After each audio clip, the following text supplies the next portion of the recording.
5 days ago, I graduated high school, and I've been doing a lot of thinking about my life. I've also been having a lot of people ask me what I plan on doing with my life. So I wanted to do a video where I do some self-reflection on my high school years, but also thinking about what I want to do with my life, especially the year that's coming up ahead of me, the gap year that I'm taking. I've been filming so many videos in front of this exact background, so we're gonna do something a little different and we're gonna go on a walk. I feel like the journey that I will take through the forest will be symbolic of the journey that I am about to embark on in life. But also it's just a nice day, and going on walks is good. I'm always like, how do my Adidas always get so dirty? This is exactly why. Oh, there's a jogger right there. We've already been compromised. This was not my idea of a peaceful morning hike. So at the end of the year in our AP Lit class, our teacher posed the question to us of, what would you tell your freshman self? And the way that I kind of interpreted that question was, what would you do differently if you could go back to where you started, all the way at the beginning of freshman year? And surprisingly, I was racking my brain and I honestly couldn't think of anything that I would have changed about my high school experience. I feel like it's one thing to say, live life with no regrets, and like set your phone wallpaper to something inspirational like that, which sounds exactly like something I would do, but my wallpapers have not gotten that cheesy, at least yet. But just saying that is very different from actually being able to say, I have no regrets about how high school went. Like, looking back in high school, I started blogging, I started doing YouTube, I started a photography business, I was super involved in my extracurriculars, I worked hard in school, I made a lot of friends. Like, sure, I made some poor decisions, I overcommitted myself in a lot of ways, but I definitely learned from each of those experiences. Like, for example, every time I regretted taking on something because I realized I just wasn't interested in it and was only doing it because I felt like I had to or I should, it made me better at saying no to future opportunities that came up. If anything I would do differently, I guess maybe I would say like start things earlier. So I don't really remember when I started my blog, but like I could have started earlier, or I started doing photography at the end of junior year and I could have started that earlier. But I'm also wary of saying that because I'm a big believer in that everything happens for a reason and everything happens at the time that it's supposed to. As good as I do feel looking back at those 4 years, it's not to say that all of high school was super duper smooth for me. Freshman year, I remember feeling very, very lost. I always imagined myself getting super involved in school right from the get-go, and when that didn't happen, at least to the extent that I expected it to, it just made me kind of nervous and restless, and I don't know, I just didn't feel good. I felt like everyone around me was figuring things out and getting involved in everything, which probably was not a correct assumption to make. It was just like the distorted lens that I was viewing everything through. I felt like I wasn't doing enough, which is a very classic Enneagram Type 3 characteristic, which is material for a whole nother video, but I just felt like I wasn't doing enough, like I wasn't worthwhile. And I don't remember much from freshman year, to be honest, but I do remember one specific day in Spanish class when I honestly almost started crying in class. Not even for any specific reason, like there wasn't anything that set me off over the edge. I was just so disappointed in myself for not, I guess, starting out high school in the way that I thought I would. Then sophomore and junior year, I almost feel like I bounced back from that and overshot it a little bit, to the point where I took on so much that I was definitely pretty overwhelmed those 2 years. But I got through it, and I also learned so much from every experience that I went through those 2 years that, again, I can't really say I regret it. Then I would say, especially towards the end of junior year, I kind of started seeing a shift in my life. Maybe not really even in my life, but in the way that I thought or viewed life. God, this video is getting really deep. But I started seeing a shift to where I was focusing on things I was actually passionate about and not necessarily what I was supposed to focus on, I guess. I started putting more time into my blog and into photography and video things, kind of reevaluating the extent to which I was involved in different clubs and whether those were really important to me or the best use of my time. Some people recommend figuring out your 4-year plan for classes right from the get-go, which I guess is helpful if you know exactly what you want to do, but who does? So I didn't really know what classes I planned on taking. I kind of took it year by year, and I'm glad I did that, because even since middle school, elementary school, I feel like my life has naturally kind of taken me in the direction of finding what I'm most passionate about and what I want to study in college. I did the yearbook in middle school. I made made my middle school graduation video, even though I barely knew anything about making videos back then. I started this blog, I did photography, the school newspaper, FBLA. I never really planned for those to be related, but then looking back, I realized that everything kind of tied into one field or possible area of study. So I think I'm glad that I didn't start out with a clear idea of what I wanted to do, because it allowed me to kind of explore. I chose things based on what seemed interesting to me and not like, is this going to help me with my post-graduation career plans? I didn't really think that far ahead, and I think it ended up helping me in the long run.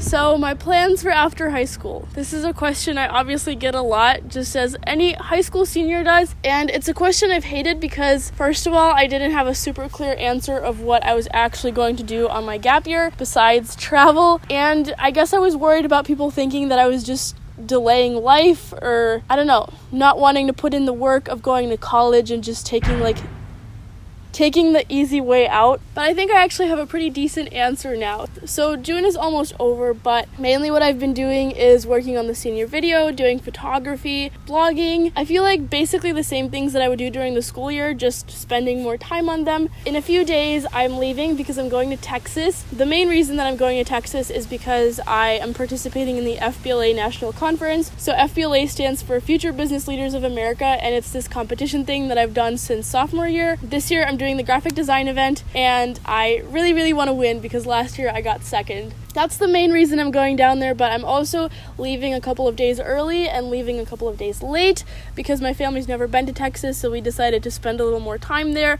Once I get back in July, I am, surprise, doing more photography. I don't mean that in a non-enthusiastic way. I actually really love photography, and I'm super excited about where all of this is going. So more photography. Also just trying to spend time with friends that I don't know when I'm gonna see again because we're all going our separate ways. So these are like the last few weeks with some friends, the last few days that I am getting to spend with them. So it's a time of a lot of change, a lot of positive, exciting change, but also some kind of sad change. But I guess you always have to have both. You can't just pick one. At the end of July, I'm going to Lithuania with my family to see my extended family, who I haven't seen in 5 years, so I'm so excited for that. I miss my family, I miss the food a lot, so it'll be really nice to kind of come back to my roots before I start this new stage of my life. It takes so much time and money to get across the Atlantic Ocean over to Europe, so we kind of want to make the most of our time there and visit some other places in Europe. When I come back, I'll be staying for September and October, doing more photography, probably a lot of senior portraits, and whatever odd jobs like babysitting that I can find here at home. So I'm probably leaving in November because that's when it starts to get cold in Madison, and I am getting out of here. I'm starting in Spain because that's been kind of number one on my list for a really long time. I really want to improve my Spanish skills and actually become fluent, not just AP Spanish fluent. It's also a really beautiful country with an amazing climate, and I just want to experience that. I've already reached out to some workaway programs there. Workaways are programs where you do some kind of work for someone, and in exchange for that you get room and board. So they range from like farming and taking care of people's kids to like working at bed and breakfast or helping people with their businesses. So the ones that I reached out to, I think I reached out to one where you taught this family's kid English, and then the rest that I emailed were all things where people have some sort of business and they need help setting up a website or doing social media or photography. So I figured it would be a really good way to apply skills that I already have and kind of make it work for me by allowing me to travel for a relatively low price. While I'm there, it would probably make sense for me to visit other places in Europe, since the countries are so small that traveling from country to country in Europe is like traveling from state to state in the United States. It's also relatively easy with like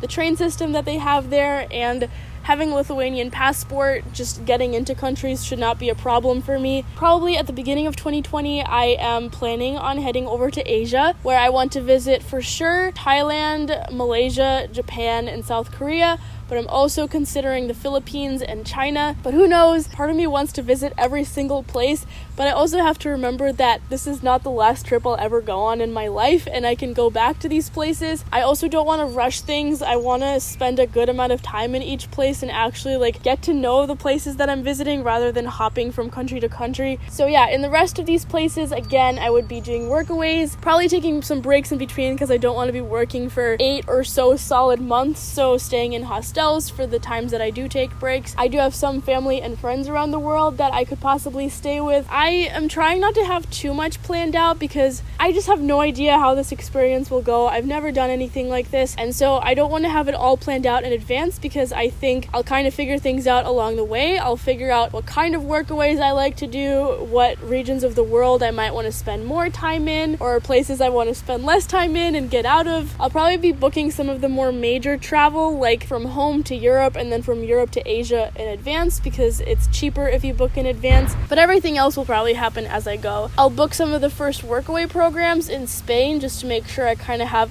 solid footing for the beginning of the trip, but everything else will probably be just as I go. So yeah, that's my gap year in a nutshell, basically. After that, I guess it'll be time for college. Dun dun dun. This is probably what has been on my mind the most lately, just because I'm at a point where I'm rethinking a lot of the things that I thought I knew about what I wanted to do when it was time for college. When I was younger, I was always like an overachiever, and I imagined myself going to a super prestigious college. Literally in 7th grade, I had this dream of going to Stanford, studying computer science, and then getting hired to work at Google. I literally don't know why I had this dream, because no part of my personality or my interests would make me well suited to this career track. So I had my sights pretty set on that for like a month or something. After that, I did kind of start realizing that media and communications is what I want to do, but I wasn't sure on the college question. I really was very strongly considering going to a college elsewhere in the world for the affordability, for experiencing a different culture, and also there were just some colleges that I found that seemed to have really good programs in what I was interested in. I live in Madison, which probably is no secret, so I don't really care if I say it on this YouTube channel. It's a big city with a lot of people, but I live in a college town. We have UW-Madison,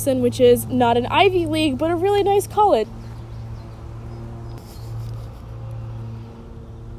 But UW-Madison was never really on my radar for multiple reasons, I guess. It's probably going to sound stuck up, and I feel bad for having thought it, but I guess I wanted something fancier. I also wanted to get out of Madison because I've lived here since I was 4 or 5. I've gotten really sick of Wisconsin winter, so I also wanted to escape that. I guess overall, it just kind of seemed like the boring option, and it wasn't until this year that I started to kind of rethink that. I got to go on a field trip where we actually visited the journalism department at UW-Madison, and I guess I'd never really seriously looked into a journalism major. I'd always looked into media and communications, and I was under the impression that a journalism major was like old school pen and paper news cap, like going out there and reporting, which is very misinformed, and I don't know why I thought that, because obviously journalism is very different these days. And so I got to ask some professors some questions about what classes there are actually like, and I learned that there are 2 tracks you can take, where one is reporting and another is strategic communications, which is more like marketing and advertising and things like that. And I learned about some of the projects that they do, where it's like creating marketing campaigns for actual companies in Madison, or there's a class where you literally spend the entire semester working together with the other students to put together this big magazine. Everything just sounded like so much fun and exactly what I was looking for. Another thing that really changed my stance on UW was talking to someone just a few days ago, actually, who also kind of had the same doubts about UW-Madison that I have had, but they ended up going and really enjoyed their time there. They said that they hated winter too, but being forced to go outside and walk to classes and like get sunlight and fresh air makes you much less susceptible to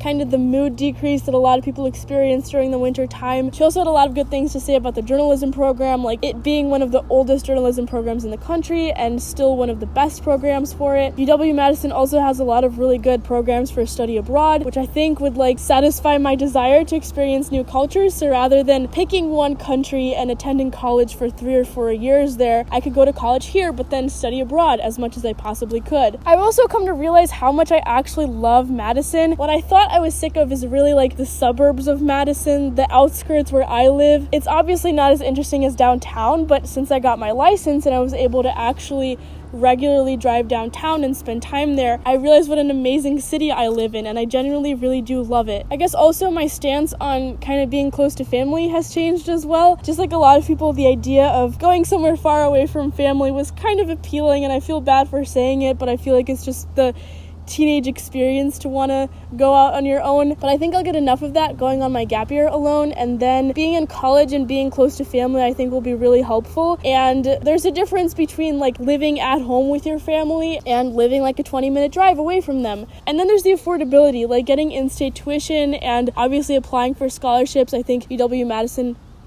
I thought I saw a shadow. I think UW-Madison could come out to be a lot more affordable than some of the other colleges that I've been looking at. So yeah, literally like all of the hesitations or questions that I had about UW-Madison have been answered in some way, and it's starting to look more and more appealing the further I get into like this planning process. My camera battery died, so now I'm at home, but I wanted to finish out this video because I did ask on Instagram to submit any questions you might have about what the heck I'm doing with my life, and so we're gonna answer those. Are you applying, then deferring your attendance? If not, why or what is your plan for applying? So I never explicitly said, but kind of implied that I did not apply during my senior year. And that was because mainly I was doing the gap year to figure out where I wanted to go and what I wanted to study. I just didn't feel ready to make that kind of a decision yet. Also, if I had the opportunity to do my college applications during my gap year when I had a lot more free time and a lot more experiences under my belt, I didn't see the point in doing them during my senior year. So yeah, I will be applying for college basically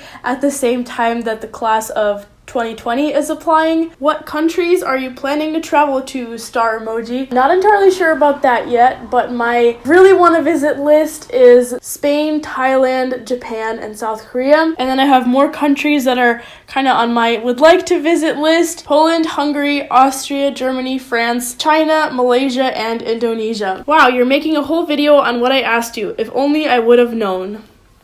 Where do you plan on making your videos while you're traveling? That's a really good question. I definitely do want to still continue doing the whole Instagram and YouTube thing. I think traveling will give me lots of good material for making content, even though it'll be a very different genre of content from what I'm used to creating. I bought my little camera specifically for the purpose of taking photos and videos while I'm traveling. But now I'm realizing I don't know if I can live without my DSLR because it is like my child. So I think I might actually be bringing both cameras along with me, which probably isn't practical for most travelers, but photo and video are basically my life. And I can't imagine not documenting my experience to those media forms. In terms of where I'll be making them, I think that's something I'll have to figure out as I go. A lot of the workaways that I've been looking at do have a room that you just have for yourself. You don't have to share it with anyone. So that would be great. Otherwise, I feel like I can always just go outside somewhere and find a place to film. When are you applying for college and which schools? When, already answered that. Which schools? Definitely UW-Madison, even if I don't end up going there, having that as an option. And then whatever schools I decide in the next few months are a good fit for me. Yeah, I don't know. And the rest of the questions were, which countries are you visiting? So yeah, that's my life right now. It is finally starting to feel a bit more real because it used to just be like something I would tell people when they asked me what I was doing next year. I'd be like, well, I'm taking a travel gap year. And I almost didn't believe it myself. But now I've taken like actual solid steps toward making this happen. And I am very, very, very, very excited. I'll probably be making some videos to tell you about how I am doing in the planning process. But for now, I'll just see you next week. Bye!